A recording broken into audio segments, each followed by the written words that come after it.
ओम शांति। एक छोटी सी वाणी है। कानपुर में चलाई गई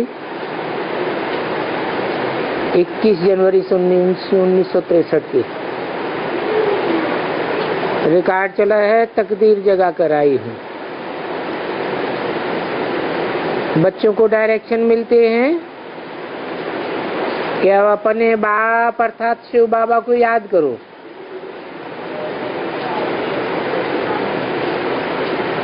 क्यों याद करो?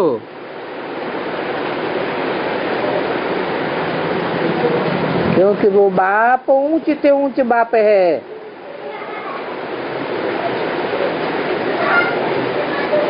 ऊंच से ऊंच को याद करेंगे तो क्या बनेंगे? ऊंच से ऊंच ही बनेंगे। ऊंच से ऊंच सुख के भागीदार बन जाएंगे। उस बाप से जो सुख मिलता है तो और कोई बाप से नहीं मिलता।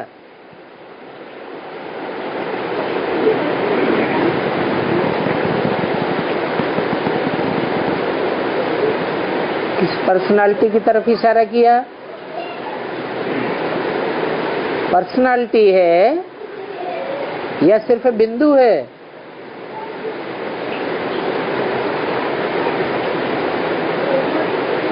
कोई पर्सनालिटी है इसलिए कहा। उस बाप से जो सुख मिलता है, इस ब्रह्मा बाप से सुख नहीं मिलता है। उस बाप से, चाहे वो पास्ट काल में पार्ट बजाने वाला था और चाहे वो भविष्य काल में पार्ट बजाने वाला है, उस बाप से जो सुख मिलता है वो दुनिया में और कोई बाप से नहीं मिलता, मिल ही नहीं सकता। देखो, लाडले बच्चे जन्म जन्मांतर लौकिक बाप तो मिलते आए हैं। द्वापर में, कलयुग में उनसे हद का वर्षा मिलता रहा, परंतु वो लौकिक बाप वास्तव में कोई सुख नहीं देते हैं। वो तो बच्चों को और ही दुख का वर्षा देते हैं। वो बाप बच्चों को शादी कराए, काम इच्छा पर बिठाए देते हैं। ये काम विकार आदि मध्य अंत दुख देने वाला है। और ये भारतवासियों की ही खास बात है। दूसरे धर्मों से कोई ताल्लुक नहीं। हर एक को अपने अपने धर्म में सुख मिलता है। दूसरे के धर्म में जाने से दुखी ही होता है। सभी से जास्ती सुख मिलते हैं भारतवासियों को स्वर्ग में।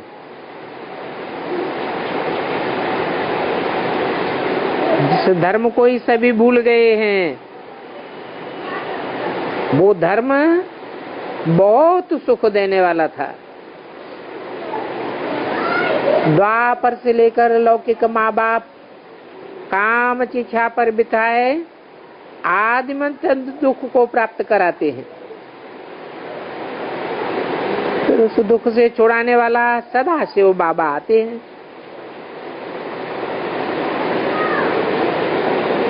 नाम ही है सदा शिव, सदैव कल्याणकारी है। कहाँ कहाँ उनको मालिक भी कहते हैं।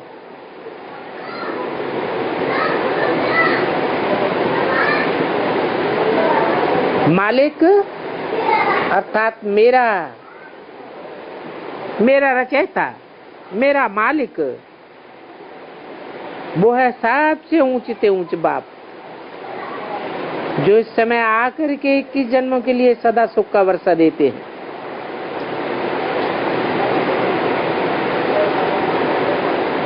आकर के क्यों बोल दिया? ऐसे नहीं है कि आकर के ज्ञान सुना के चले जाते हैं फिर तुम अपने आप सुख का वर्षा पाते रहते हो?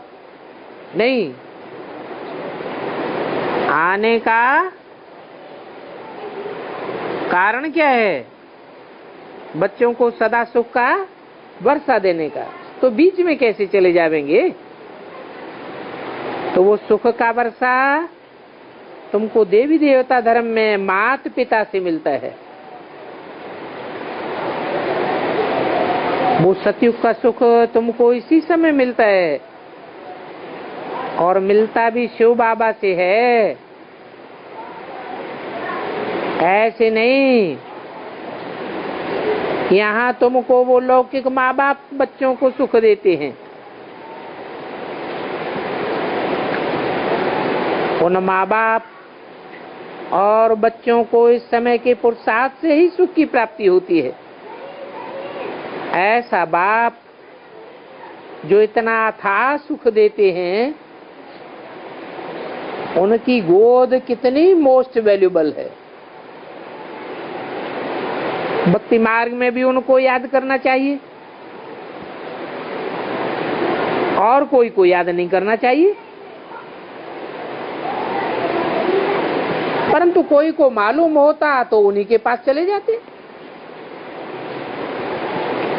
दुख में मनुष्य चाहते तो है ना कि हम भगवान के पास जावें, कोशिश करते हैं, परंतु न जानने के कारण कोई को मालूम ही नहीं पड़ता। बाप आकर के 21 जन्मों का वरदान देते हैं, सुख का वरदान देते हैं। न लौकिक बाप न देवी देवताएं ये सुख दे सकते हैं। देवताएं तो यहाँ के पुरुषार्थ की प्रारब्ध हैं, तो इनकी गोद कितनी मोस्ट वैल्यूबल है। भक्ति मार्ग में भी उस सुख को गाते हैं। वैकुंठ का देखो कितना नाम वाला है। भक्तों को ये भी पता नहीं है कि भगवान ने हमें क्या दिया है, उनसे क्या मिलना है, फिर भी बाप तो बताते हैं। बाप से जो सुख मिलता है वो देवी देवताओं की गोद में भी नहीं मिल सकता। इनका इनाम गाया जाता है, तुम माता पिता हम बालक तेरे। अब तुम बच्चे जान गए हो, जान भी वो बच्चे गए हैं जो पक्के ब्राह्मण हैं। मातेलों को जो माँ बाप से सुख मिलता है, बहुत 100 तोले बच्चों को नहीं मिल सकता। तो वो मातेले बनकर पुरुषार्थ ही नहीं करते हैं।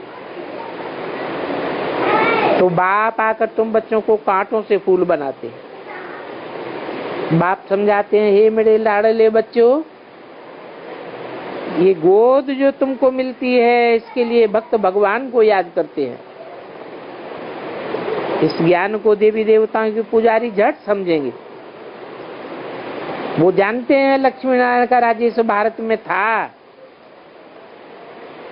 उन लक्ष्मी नारायण की महिमा बहुत भारी है। गाते भी हैं, सर्वगुण संपन्न 16 कला संपूर्ण हिंसा परमो देवी देवता धर्म। वहां काम चिच्छा का नाम निशान नहीं रहता, क्योंकि अभी तुम जान गए हो कि चाम चित्था पर चढ़ने से ही आत्मा जलती है। अब ये सभी शरीर राख हो जाने वाले हैं। अभी बाप समझाते हैं समय बहुत थोड़ा है। बाप को पहचान कर उनकी गोद ले ले। नंबर 1 वो एक ही मालिक परम पिता परमात्मा है और मोस्ट बिलीवर्ड है। भक्ति मार्ग में एक को याद करना है, परंतु ड्रामा अनुसार भक्ति को भी व्यभिचारी बनना ही है। फिर 5 तत्वों को, सागर को, पानी को भी देवता समझ करके पूजते रहते हैं। अब वो जड़ पानी थोड़े ही देवता हो सकता है। देवताओं के लिए तो अहिंसा गाते हैं, पानी की बाढ़ आती है तो कितने मर जाते हैं। कहते हैं ब्रह्मा देवताय नमः, सागर देवताय नमः थोड़े ही कहते हैं। मनुष्यों को तो जो आता है सो कह देते हैं। बोलते हैं सूर्य देवताय नमः, अब वो तो जड़ सूर्य है, उसको पानी चढ़ाने से क्या होगा। तो पानी को भी देवता समझ लेते हैं, आग को भी देवता समझ लेते हैं।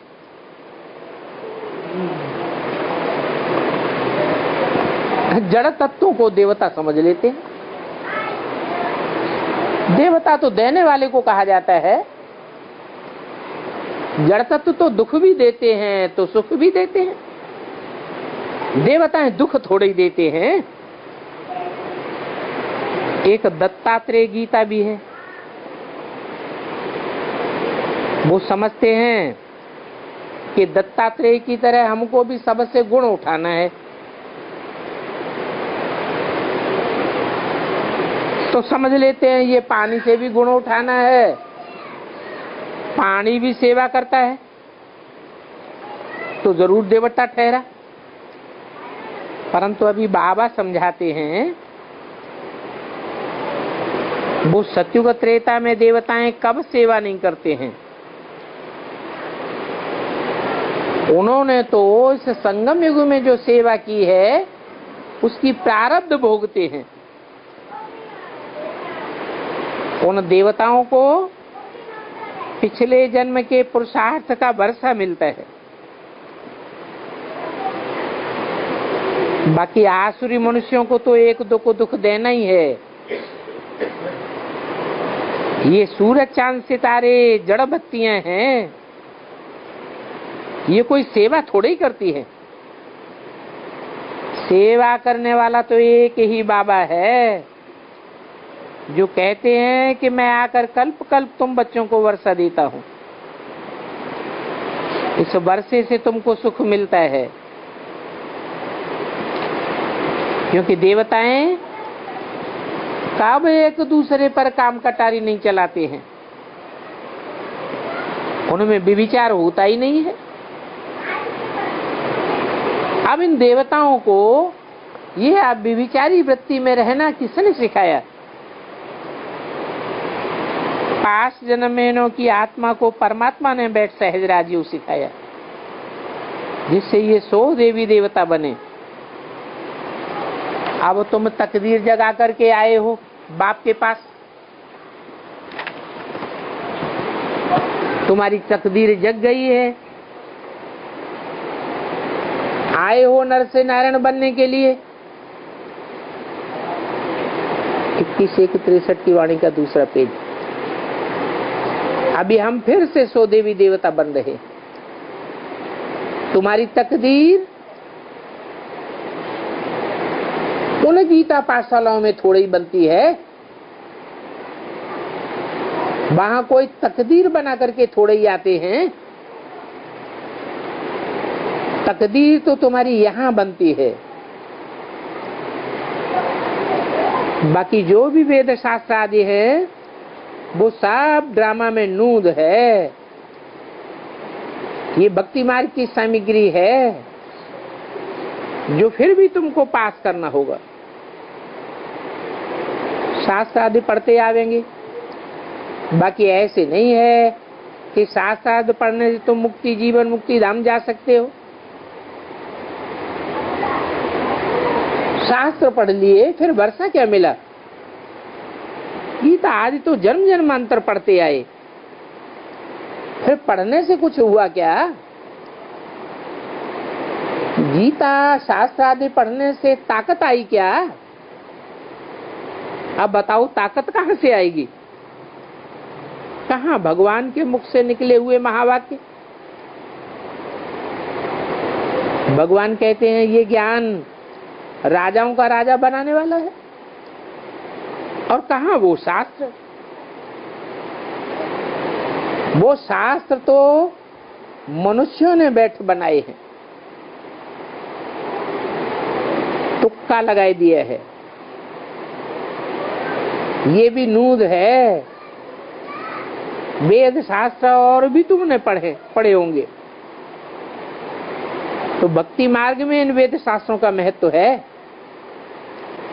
परंतु भक्ति की सामग्री है, ज्ञान की सामग्री नहीं है। उन शास्त्रों में कितनी उल्टी दंत कथाएं बना दी है, तो दिखा दिया है त्रेता में राम राज्य था, वहां कोई दुखी नहीं था, सब बहुत प्रसन्न रहते थे। फिर दिखाते हैं कि सीता को रावण ले गया। अरे वास्तव में अभी तुम सब सीताएं बैठी हो और सब इस समय रावण की शोक वाटिका में हैं। तुम सीताओं को रावण माया ने शोक वाटिका में रख दिया है। हर बात में शोक, हर बात में फिक्र जरूर लगा रहता है। अभी तुम बच्चों को फिक्र से फारिग कर रहे हैं, गाते भी हैं फिक्र से फारिग किंदा प्यारा सतगुरु। सतगुरु में कोई फिक्र नहीं होगा, वहां तो तुमको सुखी ही सुख होगा। परंतु भारतवासी अपने धर्म को भूलने के कारण धर्म भ्रष्ट और कर्म भ्रष्ट बन पड़े। आदि सनातन तो देवता धर्म है, उनके चित्र भी हैं।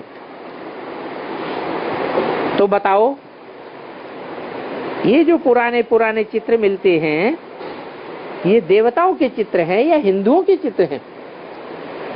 बाबा कहते हैं अभी कितने बेसमझ पत्थर बुद्धि बन पड़े। मैं आकर के फिर से पारस बुद्धि बनाता हूँ। माया के राज्य में मनुष्य जो भी कर्म करते हैं वो भी कर्म बन जाते हैं। सत्युग में कर्म अकर्म होते हैं। क्यों? अभी कर्म विकर्म विपरीत कर्म क्यों बन जाते हैं? पाप कर्म क्यों बन जाते हैं? और सत्युग में जो भी कर्म करते हैं वो अकर्म क्यों बन जाते हैं? कारण क्या है? हाँ, वहां आत्मिक स्थिति रहती है और सदाकाल की आत्मिक स्थिति रहती है, और यहाँ घड़ी घड़ी देवान आ जाते हैं। बाकी शांति धाम में तो कोई कर्म होते ही नहीं है, वहां तो अशरीरी हैं। शरीर के द्वारा ही कर्म अकर्म विकर्म बनते हैं। सतयुग में तो तुम सदा सुखी रहेंगे। वो है ही viceless world. Heavenly God father अब हेवन स्थापन कर रहे। तुम बच्चों को अब उनकी गोद मिल रही है।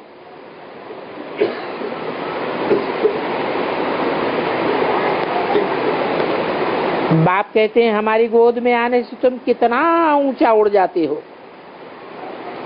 उसको कहा जाता है तुम एवं माता च पिता। ये ईश्वरीय गोद है जो अथाह सुख देती है।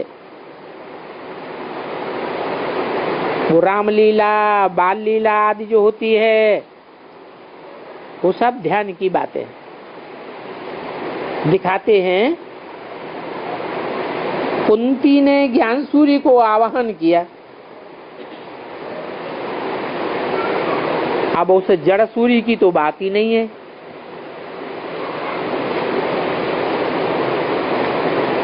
कुंती तो कन्या थी, तो कन्या ने ज्ञान सूर्य का आवाहन किया, तो ज्ञान सूर्य को पति भी कहते हैं। वो साक्षात्कार की बात है।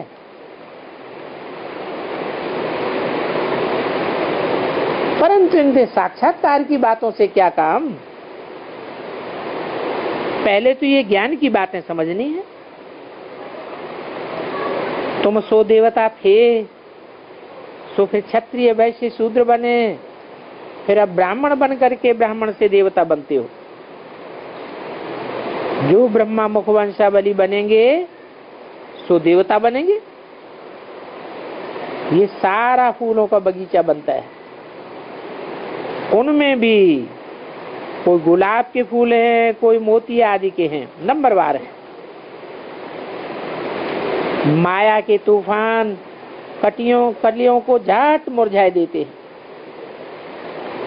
कोई को तो एकदम खुशी का पारा चढ़ा हुआ है, और कई तो यहाँ से बाहर जाते हैं और खत्म हो जाते हैं। तो ये बगीचा है, उसमें फूल कलियां नंबरवार बनेंगे। पुखराज परी, नीलम परी, ये सब परियां तुम्हारे नाम हैं। अब ज्ञान से परिस्तान के तुम मालिक बनते हो। इस सभा में कोई विकारी नहीं ठहर सकता है, कोई विकार में जाकर के सुनते ही नहीं है। विकार में जाते हैं और यहाँ आकर के छुपाते हैं, समझते हैं हमारा तो किसी को पता ही नहीं है। परंतु बाप कहते हैं वो बड़े भारी सजा के भागी बन पड़ेंगे। धर्मराज बाबा उनको सारा साक्षात्कार कराए देते, कहते हैं तुम गंदे शैतान बन करके फिर से वहां में आए थे, अभी खाओ सजा। बच्चों के लिए तो खास स्पेशल ट्रिब्यूनल बैठती है, क्योंकि बच्चों पर ही बाबा मेहनत करते हैं ना। बाबा कहते हैं मुझे जो न जान करके गाली देते हैं उन पर तो कोई पाप नहीं लगता, कोई खास पाप के भागीदार नहीं बनते हैं। परंतु जान करके अगर गुस्ताखी करते हैं और ट्रेटर बनते हैं तो उनके लिए बहुत कड़ी सजा है, बहुत ही ट्रेटर बन करके ग्लानि करने लग पड़ते हैं। Nothing new. अपकारी पर फिर भी उपकार करना होता है। बाप कहे तुम कितने अपकारी बन जाते हो, मुझे सर्वव्यापी कहने लग पड़े। देवताओं की तुमने इतनी ग्लानि कर दी, कितना अपकार किया है, मेरा भी और मेरी संतान देवी देवताओं का भी। मैं फिर सभी पर उपकार करने के लिए आया हूं। भले कोई अपकार करे उन पर भी उपकार करना चाहिए। अभी तुम तो जानते हो कि बाप बिगर कौन स्वर्ग का मालिक बनावेगा, तो उपकार करना तुम ब्राह्मणों का काम है। अगर उपकार नहीं करेंगे तो फिर सजा के लायक बन पड़ेंगे। इस समय ही ये गोद मिल सकती है, इस गोद का कितना प्रभाव है, कितना भक्त याद करते हैं।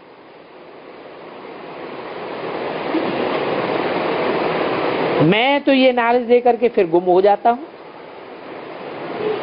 सब कुछ करके बच्चों को सुख दे करके फिर मैं छुप जाता हूं। तो बाप समझाते हैं इस समय तो सभी दुखी है, चाहे कोई प्रेसिडेंट हो, प्राइम मिनिस्टर हो, उनको भी कोई सुख से नींद थोड़ी ही आती है। कहा भी जाता है बड़ा कहावना अति दुख पावना। बड़ों को बड़ी बड़ी भारी भारी फिक्र रहती है।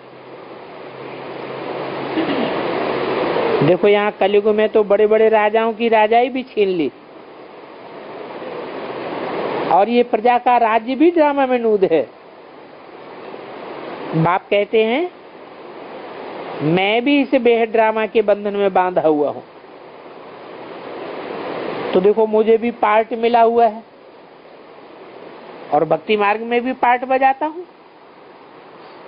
तो इन बातों को समझाना है कि मैं भक्ति मार्ग में कैसे पार्ट बजाता हूं। क्या समझावेंगे? है जब भक्ति मार्ग चलता है तो परमपिता परमात्मा से वो परम धाम में बैठे रहते हैं या पार्ट बजाते हैं? क्या करते हैं? हैं? नीचे आते हैं, परम धाम में बैठे रहते हैं। मुरली में तो बोला है इस सृष्टि पर सदा कायम कोई चीज है नहीं, सदा कायम तो एक शिव बाबा ही है। तो शिव बाबा में और शिव पिता में अंतर है या नहीं है? वो है पिता, सब आत्माओं का बाप, ज्योति बिंदु। और शिव बाबा है सारी मनुष्य सृष्टि का पिता है। जहाँ मनुष्य सृष्टि है वहाँ मनुष्य सृष्टि का पिता भी जरूर है। और मनुष्य सृष्टि अनादि है, यह कभी लोप भी हो जाती है, अनादि है। तो जब मनुष्य सृष्टि सदा काल है तो मनुष्य सृष्टि का बाप भी इस सृष्टि पर सदा काल है। और वो मनुष्य सृष्टि का बाप में ही परमपिता परमात्मा मुकर्रर रूप से आकर के उसको आप समान बनाकर जाते हैं। अर्थात आप समान निराकारी स्टेज में स्थिर करके जाते हैं। तो वो निराकारी स्टेज 5000 वर्ष तक चलती है। 5000 वर्ष तक वो आत्मिक स्टेज चलने के कारण तुम बच्चों को भले पता नहीं चलता है कि ऊंच से ऊंच हीरो पार्टधारी इस दुनिया में कौन है, फिर भी बीच बीच में जो अच्छे अच्छे पार्ट बजते हैं उन पार्ट को देख करके कोई कोई की बुद्धि में आता है कि इससे ऊंचा पार्ट तो और कोई हो ही नहीं सकता। जैसे महाराणा प्रताप का पार्ट चलता है, शिवाजी का पार्ट चलता है, तो लोगों की बुद्धि में आता है, फिर पक्का ज्ञान न होने के कारण जल्दी उड़ भी जाता है। ओम शांति। एक और छोटी सी वाणी है 5 फरवरी सन 1963 की, दिल्ली में चलाई गई वाणी है। रिकॉर्ड चला है भोलेनाथ से निराला कोई और नहीं। ये गीत है पारलौकिक परम पिता परमात्मा शिव बाबा की महिमा का। शिव बाबा अपनी महिमा सुनाए रहे हैं बच्चों द्वारा। बच्चे जानते हैं बरोबर आदि मध्य अंत का राज और कर्म कर्म विकर्म की गति का राज बोल रहे हैं। और बच्चे ही अपने पारलौकिक बाप और उनके घर को जानते हैं। सभी आत्माएं अभी सन्मुख हैं। बाप बच्चों को आए अपना परिचय दे रहे हैं। कहते हैं बच्चे मैं तुम सभी का बाप हूं और सदैव परम धाम में रहने वाला हूं। सदैव परम धाम में रहने वाला हूं क्या है? एक जन्म के लिए भी इस सृष्टि पर नहीं आता कि सदैव रहने वाला हूं परम धाम का। भले इस सृष्टि पर आता हूं तो भी बुद्धि योग से ऊंची से ऊंची आत्मिक स्टेज में रहने वाला हूं। इसलिए बोला सदैव परम धाम में रहने वाला हूं। जब तुम बच्चे अपना ऑलराउंड पार्ट 84 जन्मों का पूरा करते हो तो फिर 84 जन्मों के आदि मध्य अंत का राज तुमको बतलाते हैं कि कैसे माया विकर्म कराए पतित बनाती है। फिर मैं आकर के तुमको पावन बनाता हूं। क्या कहा? आकर के पावन बनाता हूं। या आकर के ज्ञान सुनाकर चला जाता हूं, फिर तुम अपने आप पावन बनते रहते हो। मेरे आने का मकसद ज्ञान सुनाने का नहीं है। मेरे आने का मकसद क्या है? पतितों को पावन बनाना, पतित सृष्टि को पावन बना करके जाना। अभी तुम शिव की जयंती मनाते हो। शिव बाबा जानते हैं कि बच्चे मेरी जयंती मनाने का पुरुषार्थ कर रहे हैं। क्या कहा है? बच्चों के लिए बोला कि तुम शिव की जयंती मनाते हो। मनाना अलग बात है और प्रैक्टिकल में जयंती जय जयकार हो जाना अलग बात है। तो शिव बाबा जानते हैं कि बच्चे मेरी जयंती मनाने का पुरुषार्थ कर रहे हैं, प्रयास कर रहे हैं, लेकिन जय जयकार तो सारी दुनिया में होती ही नहीं। तो बच्चे जयंती मनाने का प्लान बनाए रहे हैं। ये तो बच्चे जानते हैं। एक जन्मदिन भी मनाते हैं और फिर बरसी भी मनाते हैं। क्या बच्चा जब जन्म लेता है तो जन्म का उत्सव मनाते हैं, फिर एक वर्ष के बाद एक वर्ष के बाद उत्सव मनाते रहते हैं। फिर जब मरते हैं तो भी एक वर्ष के बाद वर्षी मनाते हैं, ब्राह्मण खिलाते आते हैं। साल बाई साल सालियाना मनाते रहते हैं। फिर 100 वर्ष की भी मनाते हैं। जैसे महात्मा बुद्ध की 100 वर्ष की बरसी मनाते हैं। कृष्ण की अभी देखो 4963 भी जयंती मनाते हैं। कहते हैं ना कि महाभारत युद्ध कराया, द्वापर में आया तो कितने साल हो गए हैं? भक्ति मार्ग वाले क्या समझते हैं? 5000 साल हुए।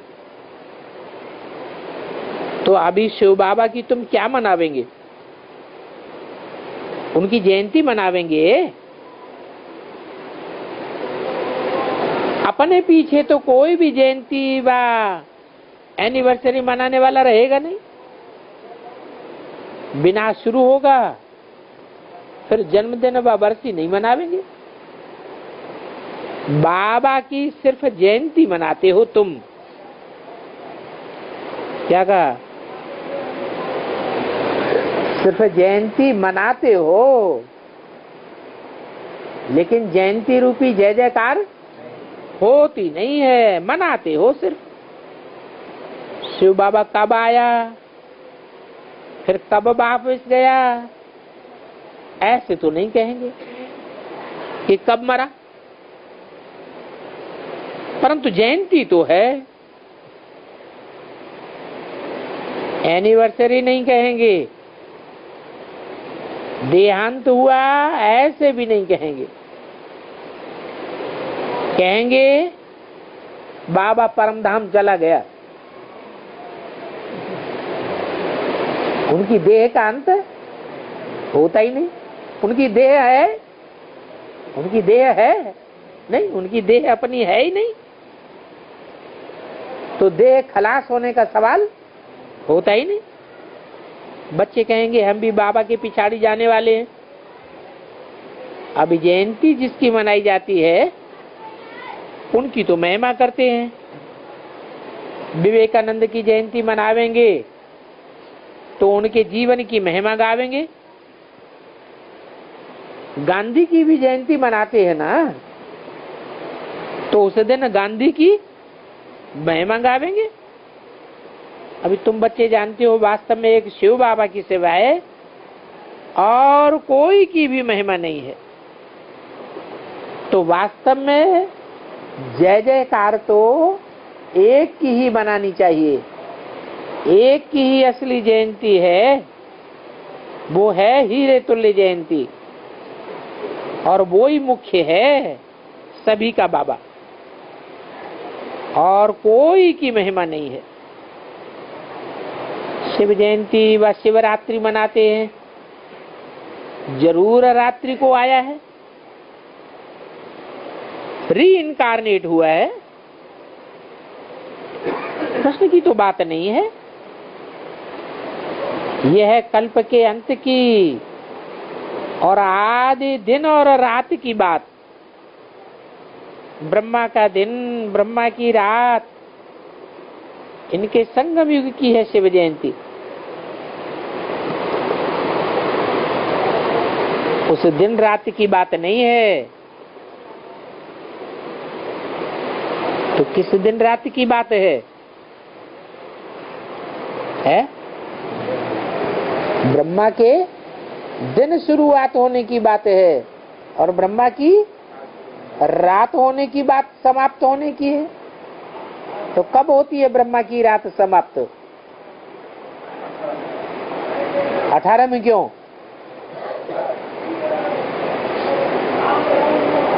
है?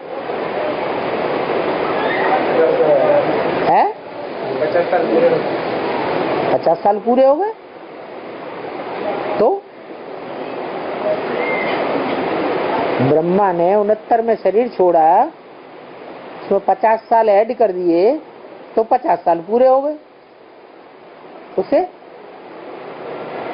उसे क्या बात निकली है?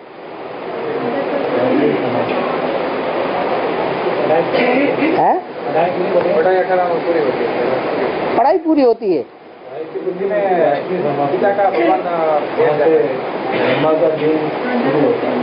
ब्रह्मा का दिन पूरा 50 साल पूरे होने पर, ब्रह्मा के शरीर छोड़ने के बाद जब 50 साल पूरे होते हैं तो ब्रह्मा का दिन पूरा होता है। रात्रि पूरी होती है। उसका प्रूफ है? गीता का भगवान बैठ जाता है। गीता का भगवान, इसका क्या प्रूफ है कि 50 साल के बाद उनकी बुद्धि में बैठ जाता है? भटकना बंद कर देता है ना। भटकना बंद कर देता है, उसका प्रूफ क्या है? अरे मुरली में कोई प्रूफ निकालो ना। वो तो है आधा कल्प का। 50 साल को आधा कल्प कहते हैं क्या? है? नहीं, बोला है तुम बच्चों को तमो प्रधान से सतो प्रधान बनने में 40 से 50 साल लगते हैं। तो 40 साल कब से शुरू करें?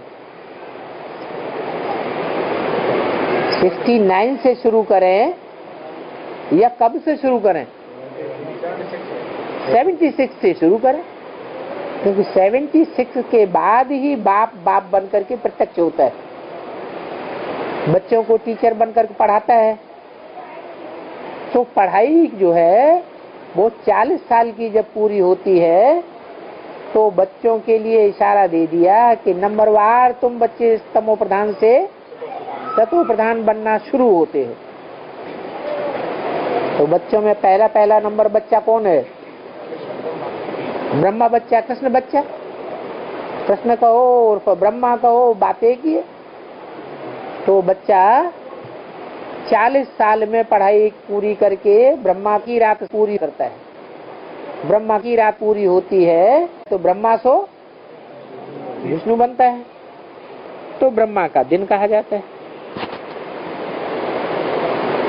तो ये ब्रह्मा का दिन, ब्रह्मा की रात, ये संगम युग की बात है। ये संगम युग की शिव जयंती है। तो असली शिव जयंती कब से शुरू होती है?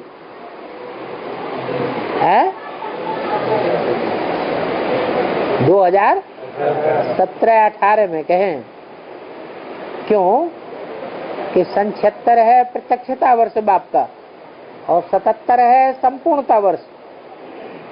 तो संपूर्णता वर्ष के बाद ही तो तमो प्रधान से सतो प्रधान आत्माएं बनेंगी, उस दिन रात की बात नहीं है। ये तो बेहद के ज्ञान दिन और बेहद की ज्ञान रात की अज्ञान रात की बात है। वास्तव में शिव की जयंती तो अमृत वेले मनानी चाहिए, है?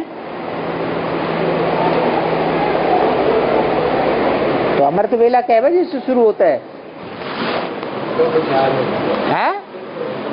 2 से 4 के बीच में अमृत वेला शुरू होता है भारतवासियों का।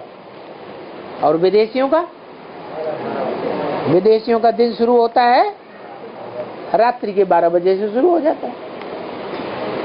तो विदेशियों ने आए हुए बाप को कब से पहचाना है? 76 में ही पहचाना। और भारतवासियों ने नहीं पहचाना। इसका प्रूफ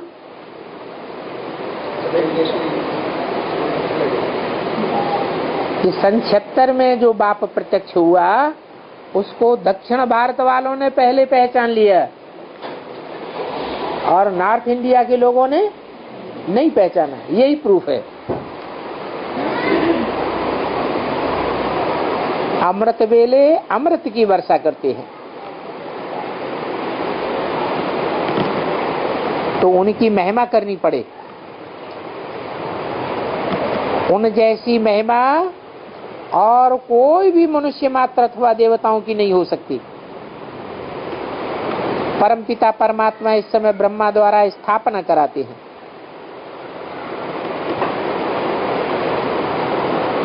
अगर शिव बाबा न हो तो ये ब्रह्मा स्थापना करेगा क्या?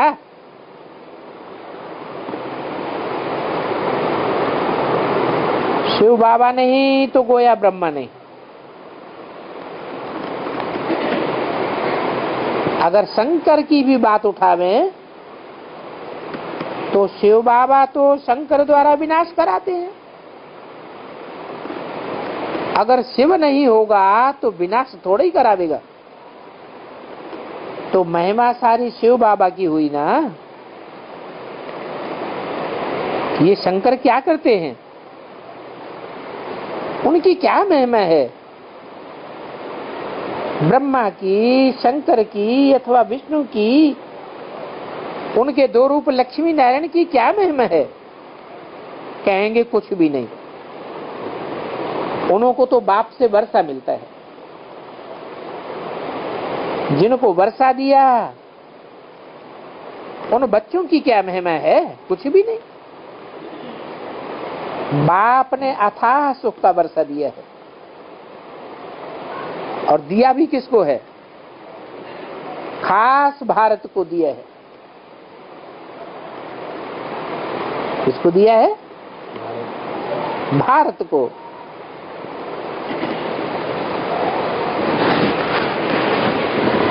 क्या मतलब?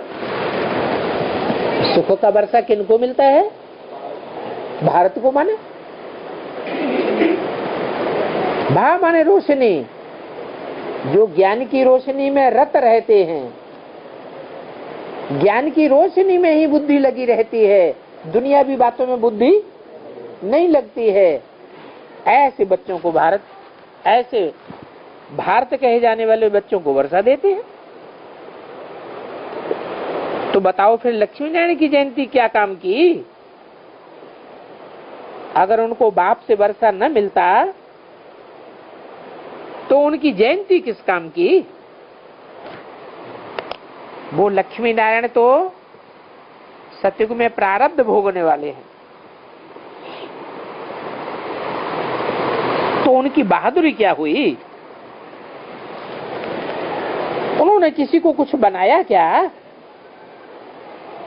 कोई कहे कि गांधी ने कुछ दिया, कुछ किया। अब बताओ, गांधी ने क्या किया?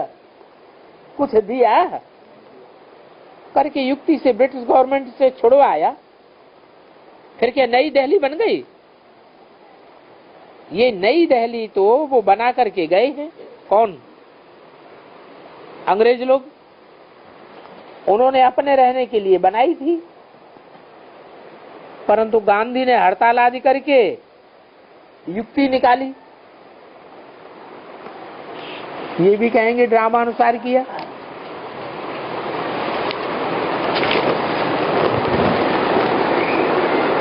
तो कल्प कल्प ऐसे ही होगा। 5:2:63 की वाणी का दूसरा पेज। कोई नई बात नहीं है।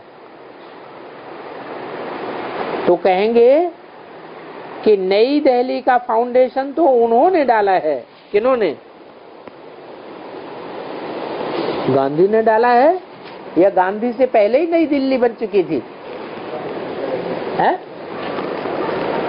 गांधी से पहले ही नई दिल्ली तैयार हो चुकी थी। किसने डाला फाउंडेशन? अंग्रेजों ने डाला। उसको करके थोड़ा वृद्धि में लाया है। तो फाउंडेशन उन अंग्रेजों का है। गांधी जी तो मांगते थे नई दुनिया में नया भारत,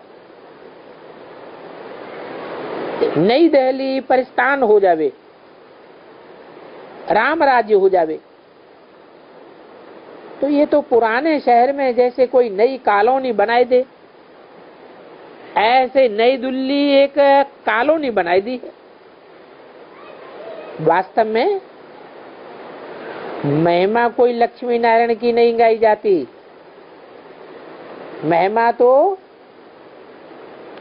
नर को नारायण और नारी से लक्ष्मी बनाने वाले की है। महिमा एक की है। जगदम्बा का बड़ा मेला लगता है। अच्छा, जगदम्बा और फिर जगत पिता, उनको कहा जाता है प्रजापिता ब्रह्मा। तो वो प्रजापिता ब्राह्मणों का होगा ना। अब इतनी प्रजा, ह्यूमैनिटी कैसे पैदा हुई? दुनिया में इतनी जो ह्यूमैनिटी बढ़ गई है, 500-700 करोड़, इनकी शुरुआत करने वाला कोई तो होगा ना। अभी बच्चे जानते हैं कि ये हैं ब्रह्मा मुख वंशावली। कौन?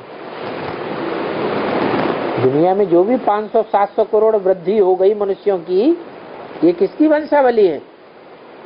किसकी वृद्धि है? ब्रह्मा मुख। कौन से ब्रह्मा की?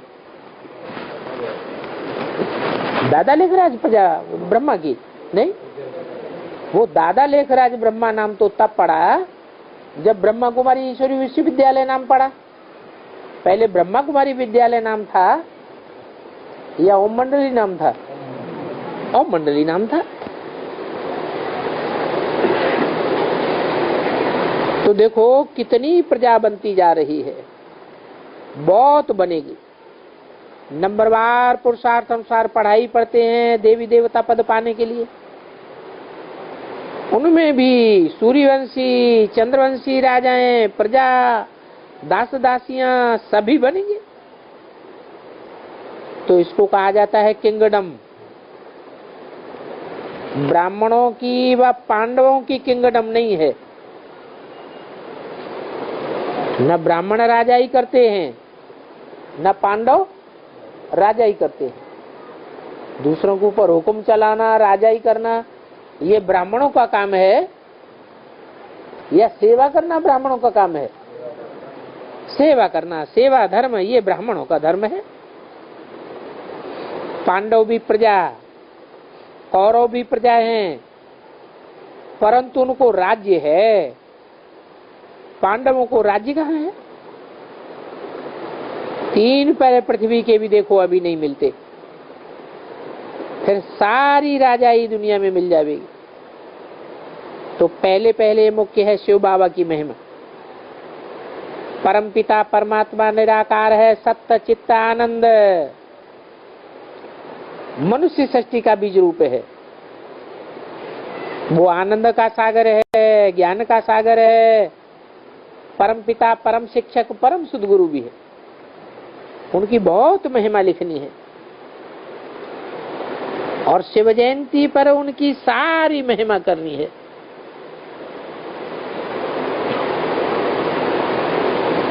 और तो कोई उनकी महिमा कर ही नहीं सकता। जो जाने सो महिमा करे। वो सर्व का परम पिता है, सर्व का शिक्षक है, सर्व का सद्गुरु है। उनकी महिमा करने में ही 3-4 वर्ष, 3-4 दिन चाहिए। वो ज्ञान का सागर है, जिस ज्ञान सागर से ज्ञान गंगाएं निकली हैं, जो ज्ञान से पतित सृष्टि को पावन बनाए रहे।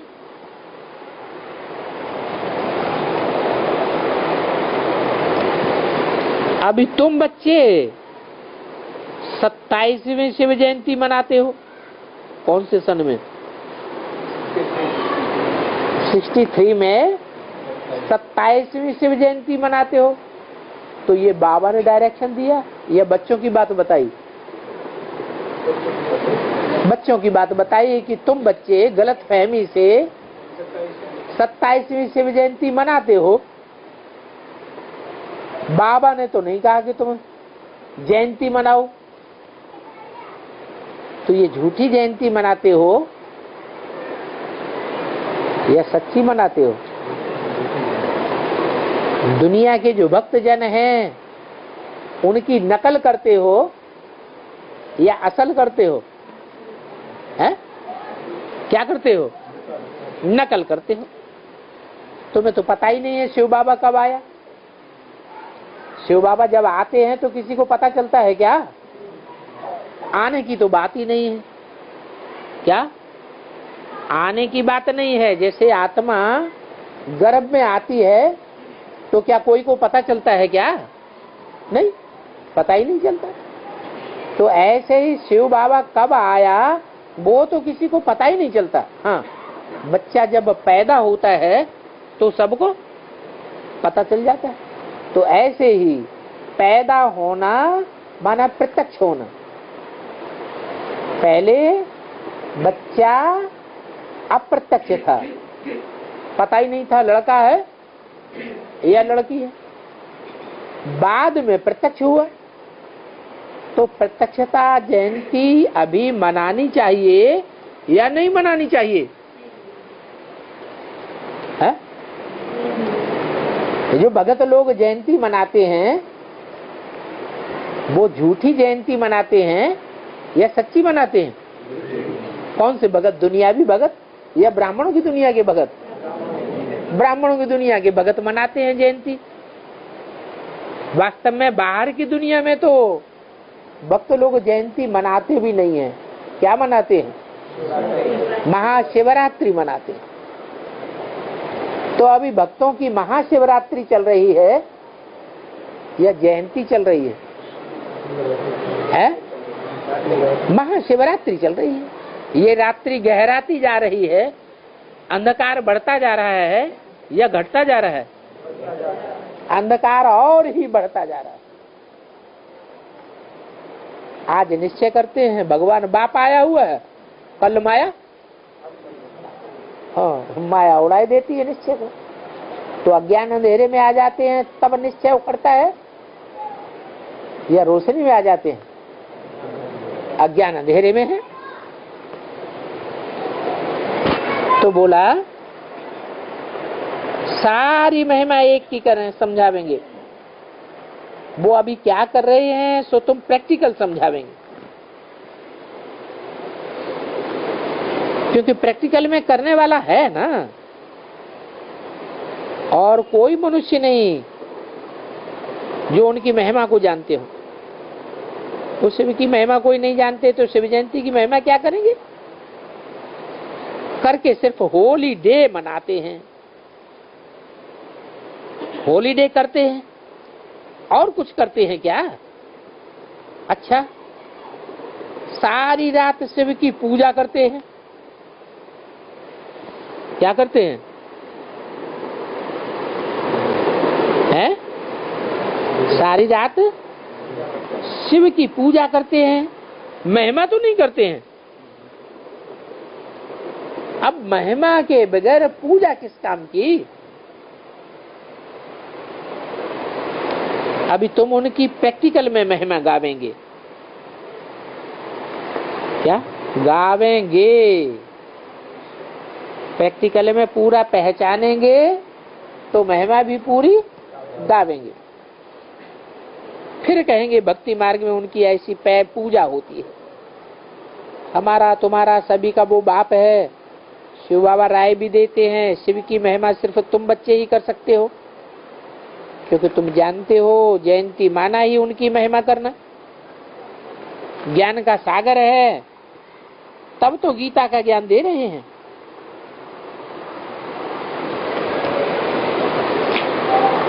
ज्ञान गंगाओं द्वारा भारत इन पर्टिकुलर और सृष्टि सारी इन जनरल पावन बनती है। बाकी कृष्ण का व राम का उनका कोई गायन नहीं है पतित पावन, तो गीता भी रंग हो जाती है जिसमें कृष्ण का नाम डाल दिया। फिर और जो स्लोगन गाते हैं पतित पावनी गंगा मैया, वो सभी रंग हो जाते हैं। अभी बाबा हमारा ज्ञान का तीसरा नेत्र खोल रहे हैं, माया पर जीत पाने के लिए युद्ध कराए रहे हैं। कौरवों की युद्ध यवनों से हुई और पांडवों की युद्ध किससे हुई?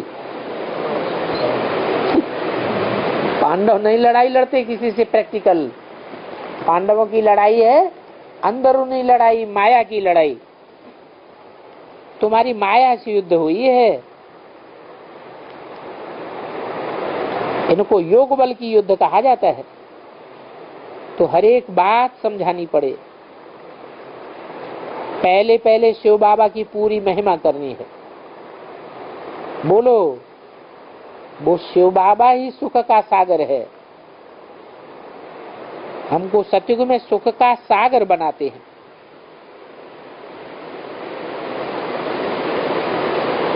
महिमा उनकी है। कृष्ण की जयंती मनाने से क्या होता है? कुछ भी नहीं होता है। और ही कृष्ण की निंदा करते हैं। क्या 2500 वर्ष हो गए कृष्ण की जयंती मनाते मनाते। जब से गीता का भगवान कृष्ण माना है, तब से शिव की जयंती, वो कृष्ण की जयंती मनाते आए हैं। तो कृष्ण की जयंती मनाने से कुछ हुआ है? और ही दूसरे धर्मों में कन्वर्ट होते चले गए। कन्वर्ट निंदा सुन सुन करके कन्वर्ट हुए हैं या महिमा सुन करके कन्वर्ट हुए हैं? निंदा सुनी तो कन्वर्ट हुए। कहते हैं 16,108 रानियां थी, फिर एक एक रानी को इतने इतने बच्चे पैदा हुए।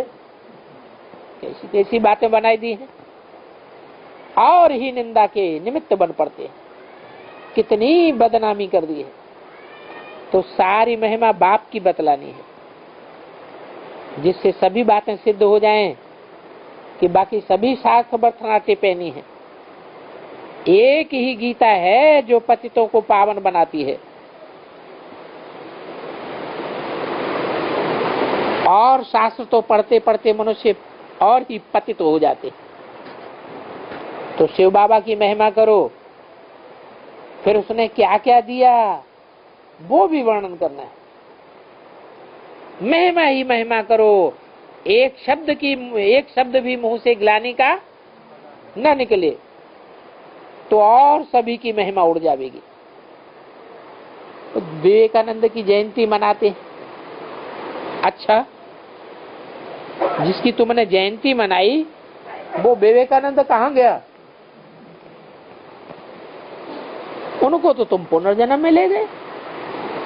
अच्छा, ओम शांति।